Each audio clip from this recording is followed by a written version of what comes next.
ऐसे हैं जिसके जीवन में होंगे तो उसको कभी शांति, कभी सुख, कभी ऐश्वर्य ये टिकेगा नहीं और दुर्गति निश्चित हो जाएगी।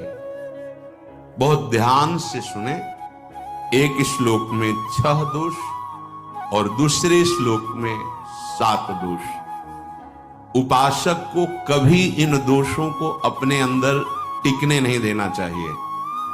और जो संसार के मार्ग में चल रहे हैं, अगर इन दोषों में चलेंगे तो वो जो आपके पुण्य कर्मों से ऐश्वर्य है भी वो नष्ट हो जाएगा। आप दुख, चिंता, शोक से ग्रसित होकर बड़ा दुख में जीवन व्यतीत करेंगे और आपकी गति बिगड़ जाएगी, दुर्गति हो जाएगी। विकत्थनः स्पृहायुर्मनस्वी बिभ्रत कोपम चपलो अरक्षणश्च एतान् पापाः षण्णराः पाप धर्मान् प्रकुर्वते नोत्र सन्तः सुदुर्गे संभोग संविद विषमोति मानी दत्तानुतापी कृपणो बलीयान वर्ग प्रशंसी वनितास्तु देष्टा एते परे सप्तनशंस वर्गाः। जो अपने मुख से अपनी बड़ाई प्रशंसा करता है, ये 13 लिख लो दिमाग में, डायरी में, क्योंकि ये नोट हो रहा है, आवाज डाली जाएगी, आप बार बार सुन, इनसे बचिए। अपनी बड़ाई, अपनी प्रशंसा कभी अपने मुख से नहीं करना, नहीं तो आपके पुण्य नष्ट हो जाएंगे, बुद्धि भ्रष्ट माने गिर जाएगी। अगर परमार्थ में चल रहे हैं तो भी, और व्यवहार में तो पुण्य नष्ट हो ही जाएंगे। बुद्धि गिरी हुई तभी ऐसी बात होती है। और ये दोष बहुतायत है, ये बहुत प्रभावशाली है। अपनी बड़ाई मारना, इसको देख लो, पकड़ो, सत्संग है। अपने मुख से कभी अपनी बड़ाई ना करना। अगर कोई अपने मुख से अपनी बड़ाई करता है तो उसके सुकृत नष्ट हो जाते हैं, बुद्धि भ्रष्ट माने गिर जाती, पतित हो जाती है, फिर निर्णय ठीक नहीं। अगर हमारा सारथी, हमारा ड्राइवर मूढ़ हो तो कहीं भी हमको गिरा देगा, तो वो बुद्धि भ्रष्ट मतलब गिर जाती है, निर्णय करने लायक नहीं रहती। अपनी प्रशंसा अपने मुख से करना। दूसरा, लोलुपता, ये वृत्ति नहीं होनी चाहिए। धर्म से चलेंगे, धर्म के द्वारा जो हमें प्राप्त होगा उसी से हम अपना भरण पोषण करेंगे। आपके बच्चे स्वस्थ होंगे, बुद्धिमान होंगे, परिवार में बहुत सुख और शांति होगी।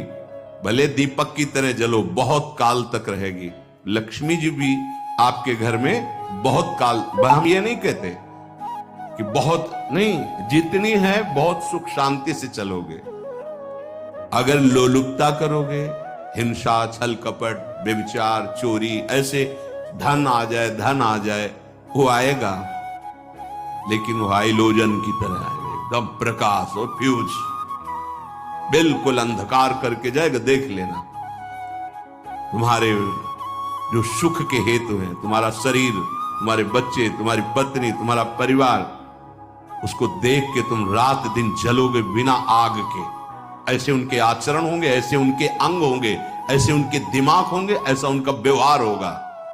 ये लोलुपता अगर उपासक में या किसी में है तो उसको नष्ट कर देती है। सावधान। तीसरा, यदि आपका अपमान होता है तो आपको उसे सहन करना होगा, उससे आपके पाप नष्ट हो जाएंगे। जो तनिक सा भी अपमान होने पर बहुत क्रोध करके दूसरे का अपकार करने लगता है, ये आपका पतन करा देगा, ये आपको फंसा देगा, हृदय जलेगा, अर्थव्यवस्था नष्ट होगी, पूरा परिवार दुखी होगा। जरा सा अपमान की संभावना में आप किसी से भी भिड़ गए, किसी से भी, वो ये प्रवृत्ति आपका पतन कर देगी। उपासक में तो अपमान सहना अमृत है, नीचा अपमानम सुधा। पर व्यवहार में भी ज्यादा उत्तेजित मत होइएगा। ये तो कुछ मिनट की बात है।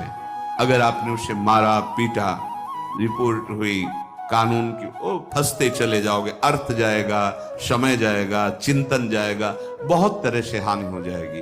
अगर आप सह गए तो आपका सहना उसके लिए आग बन जाएगा। उमा क्षमा साप होते भारी। तुम्हें दंड देने की जरूरत नहीं, उसका एक कर्म ही उसे दंड दे देगा। आप शांत हो जाइए। आप सत्संगी हैं, आप शांत रहिए। चौथा, निरंतर क्रोध और उसका चिंतन।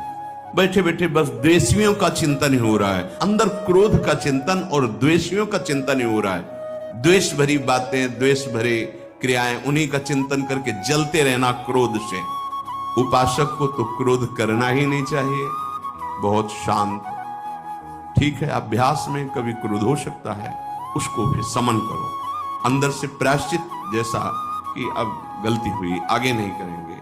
और व्यवहार में भी क्रोध को आप पीना सीखें।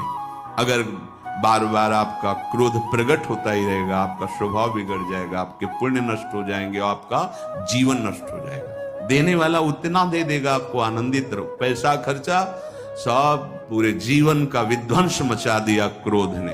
कहीं भी आप देखो, किसी से क्रोध करके देखो, फिर देखो तुम्हारा भजन चल रहा है, तुम्हारी वो आनंद वृत्ति है नहीं, जलोगे और वो जलन और गुस्सा दिलाएगी और वो बैठे बैठे जलो नहीं। ये क्रोध जो है, ये चाहे व्यवहार में हो चाहे परमार्थ में, दोनों की हानि करने वाला है। और आश्रित जनों की रक्षा ना करना।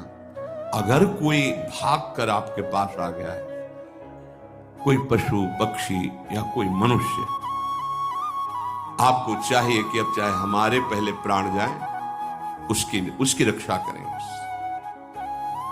सीवी जैसे तो कोई बिरले ही होते हैं, पर इतना जरूर ध्यान दें, जिससे कोई पशु पक्षी किसी भय से आपकी सीमा के अंतर्गत आ गया है, अब उसकी रक्षा करनी है आपको। अगर आप स्वयं मार देते हैं या मरवा देते हैं, ये आपके सुकृत नष्ट कर देगा, या आपकी दुर्गति का कारण बन जाएगा।